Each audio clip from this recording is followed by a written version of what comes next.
तो बच्चों आज हम एक नया टॉपिक पढ़ेंगे जिसका नाम है टाइप्स ऑफ माइक्रो ऑर्गेनिज्म।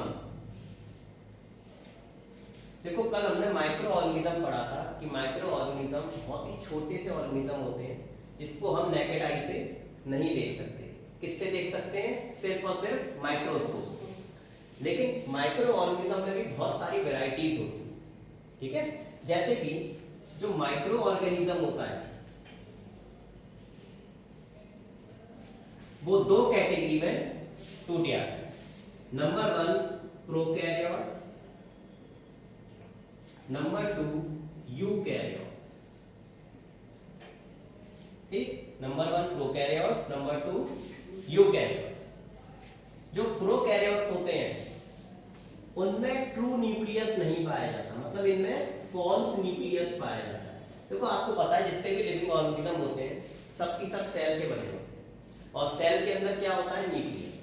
और कहते हैं nucleus is the brain of cell, मतलब न्यूक्लियस जो है वो सेल की सारी एक्टिविटी को कंट्रोल करता है, ठीक है। लेकिन प्रोकैरियोट्स में क्या होता है? न्यूक्लियस तो होता है लेकिन वो पूरी तरीके से डेवलप नहीं होता, ठीक। तो उस न्यूक्लियस को हम क्या बोलते हैं? False nucleus. और इसका एक और नाम होता है न्यूक्लियोइड, एक और नाम होता है न्यूक्लियोइड, ठीक। यूकैरियोट्स में क्या होता है? ट्रू न्यूक्लियस, यानी कि इसमें प्रॉपर न्यूक्लियस पाया जाता है जो पूरे सेल को ऑपरेट करता है, ठीक। अब प्रोकैरियोट्स में एज एन एग्जांपल कौन आ गए? बैक्टीरिया। प्रोकैरियोट्स में कौन आ गए? बैक्टीरिया। यूकैरियोट्स में as an example protozoa, fungus या फंगाई, प्लांट्स एंड एनिमल्स। ये चार ऑर्गेनिज्म किसके अंदर आ गए? यूकैरियोट्स में। और प्रोकैरियोट्स में कौन आ गए? Only bacteria. बैक्टीरिया होते हैं यूनिसेलुलर। बैक्टीरिया कौन होते हैं? यूनिसेलुलर। Protozoa unicellular. और फंगस, प्लांट्स, एनिमल ये कौन होते हैं? मल्टीसेलुलर। मल्टीसेलुलर, ठीक है। इतना समझ में आया?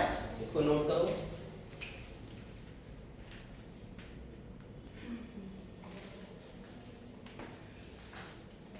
बच्चों आज हम सबसे पहले स्टार्ट करने वाले हैं बैक्टीरिया, ठीक। बैक्टीरिया के बारे में कहा जाता है कि ये प्रोकैरियोट्स होते हैं, यानी कि इनमें फॉल्स न्यूक्लियस पाया जाता है। फॉल्स न्यूक्लियस को न्यूक्लियोइड भी कहते हैं, क्लियर है। नेक्स्ट बैक्टीरिया के बारे में कहा जाता है कि ये हर जगह पाया जाता है, हर जगह, एयर में, वाटर में, सॉइल में, बॉडी के अंदर, बॉडी के बाहर, मतलब हर जगह इसकी अवेलेबिलिटी होती है, ठीक। तो फाउंड एवरीवेयर।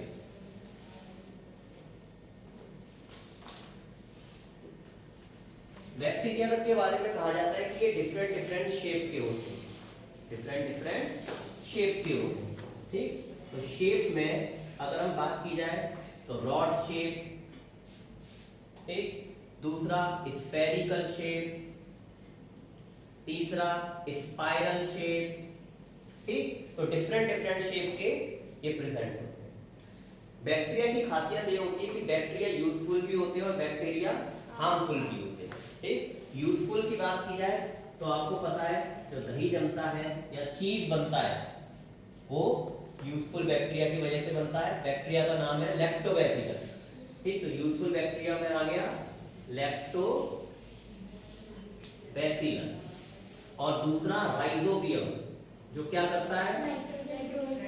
नाइट्रोजन को फिक्स करता है। और बैसिलस चीज और कर्ड बनाने में हेल्प करता है। बहुत सारे हार्मफुल बैक्टीरिया भी होते हैं जो हमें डिजीज कर देते हैं, ठीक है। तो ये थी बैक्टीरिया के बारे में बात, आप इसको नोट करिए। समझ में आया कि नहीं सबको लेके?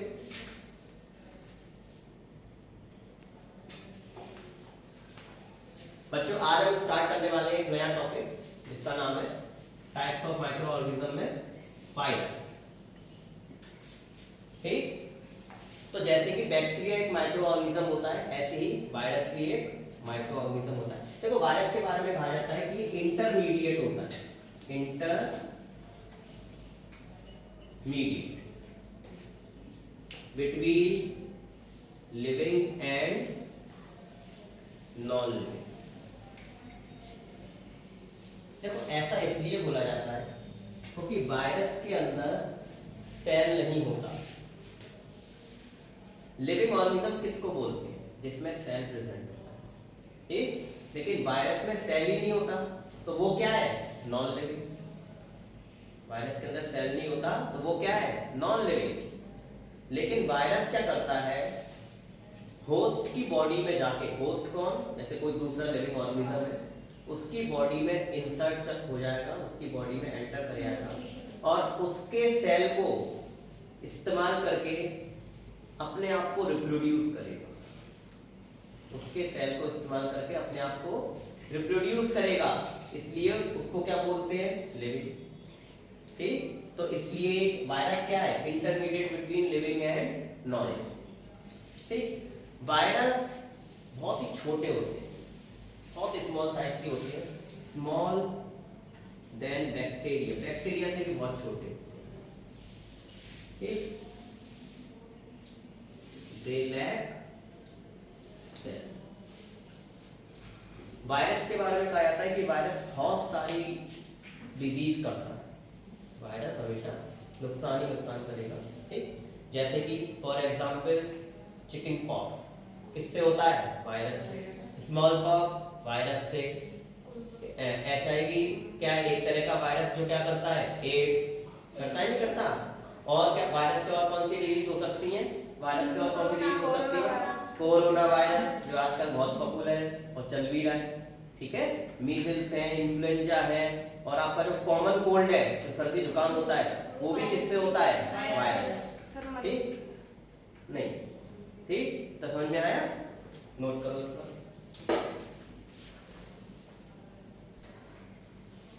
बच्चों नेक्स्ट माइक्रो ऑर्गेनिज्म आता है प्रोटोजोआ। ठीक, प्रोटोजोआ को प्रोटिस्टा भी कहते हैं, प्रोटोजोआ को प्रोटिस्टा भी कहा जाता है। प्रोटोजोआ के बारे में कहा जाता है कि यूनिसेलुलर होता है, यानी कि इसमें सिर्फ एक सेल प्रेजेंट है। ठीक, प्रोटोजोआ जो होते हैं वो एक तरह के पैरासाइट्स होते हैं, एक तरह के पैरासाइट्स होते हैं जो डिजीज करते हैं, जैसे मलेरिया, डायसेंट्री, ठीक है, इस टाइप की डिजीज करते हैं। अच्छा, प्रोटोजोआ के अंदर एक स्पेशल स्ट्रक्चर पाया जाता है जिससे वो मूव करते हैं, फीडिंग करते हैं। ठीक है, फॉर एग्जांपल के तौर पे अगर मैं अमीबा लूं, अमीबा क्या है? एक तरह का प्रोटोजोआ, तो इसके अंदर सूडोपोडिया होता है, सूडोपोडिया, और ये क्या करता है?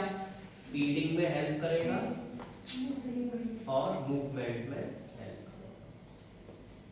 ठीक, दूसरा मैं एग्जांपल लूं पैरामीशियम। पैरामीशियम भी एक तरह का क्या है? प्रोटोजोआ, तो इसके अंदर सीलिया पाया जाता है और ये भी फीडिंग में हेल्प करेगा एंड मूवमेंट में हेल्प करेगा। ठीक है, तो प्रोटोजोआ में बहुत सारे कैरेक्टरिस्टिक्स पाए जाते हैं। ठीक, डिजीज की बात की जाए तो डिजीज में ये जो मोस्ट पॉपुलर डिजीज है मलेरिया, और मलेरिया कौन करता है? प्लाज्मोडियम। प्लाज्मोडियम एक तरह का प्रोटोजोआ। एक्चुअल में क्या होता है कि जो मॉस्किटोज होते हैं, फीमेल मॉस्किटो, तो एक मॉस्किटो है उसका नाम है एनोफिलिस। तो एनोफिलिस मॉस्किटो जब हमें बाइट करता है तो उसके सलाइवा में ये प्लाज्मोडियम पाया जाता है, जो हमारी बॉडी में इंसर्ट हो जाता है, मल्टीप्लाई होना शुरू हो जाता है और हमें फीवर लगता है। ठीक है, समझ में आया था? नोट करो तो।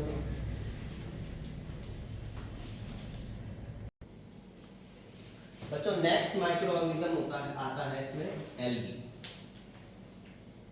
ठीक, एल्गी के बारे में कहा जाता है कि ये प्लांट लाइक स्ट्रक्चर होता है, प्लांट लाइक स्ट्रक्चर, मतलब ये प्लांट जैसा दिखता है। ठीक, बट डिफरेंस क्या होता है कि इसके अंदर ना रूट पाया जाता है, ना स्टेम पाया जाता है, ना लीफ पाया जाता है। प्लांट में क्या क्या प्रेजेंट होता है? स्टेम होती है, रूट होती है, लीफ होती है, लेकिन इसके अंदर ये तीनों चीजें नहीं पाई जाती। ठीक, अगला पॉइंट ये आता है कि इसके अंदर क्लोरोफिल पाया जाता है, इनके अंदर क्लोरोफिल प्रेजेंट होता है। अच्छा, क्लोरोफिल प्रेजेंट होने की वजह से ये क्या करता है? फोटोसिंथेसिस, यानी कि अपना खाना ये खुद तैयार कर सकता है।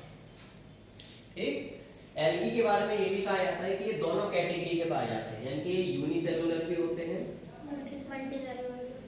एंड मल्टी सेलुलर भी होते हैं। ठीक, यूनिसेलुलर में एग्जांपल हो गया फिलमटाइमोनस, और मल्टी सेलुलर में एग्जांपल हो गया स्पाइरोगाइरा। ठीक है बच्चों, समझ में आए? नोट करो बच्चों। नेक्स्ट माइक्रो ऑर्गेनिज्म है फंगाई। ठीक है, तो फंगाई के बारे में कहा जाता है कि ये डेड और डिकेइंग मैटर में पाए जाते हैं।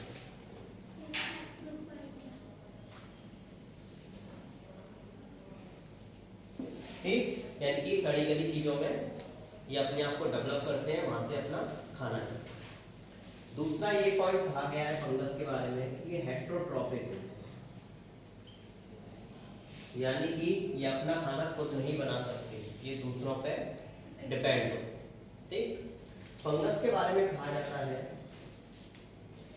कि ये मॉइस्चर, जब मॉइस्चर होता है ना, आप देखते हो बरसात के मौसम में फंगस की जो ग्रोथ होती है वो बहुत ज़्यादा होती है as compare to summer season और विंटर सीजन। तो जहाँ मॉइस्चर ज़्यादा होता है ये फंगस वहाँ पे ज़्यादा पाया जाता है, इसलिए बरसात के मौसम में खाने को ये बहुत जल्दी खराब कर देते हैं। ठीक है, फंगस के बारे में ये भी कहा जाता है कि ये ज़्यादातर मल्टी सेलुलर होते हैं। कैसे होते हैं? Multicellular, except yeast. Yeast कैसा होता है? यूनिसेलुलर। ठीक है, समझ में आया? नोट करो।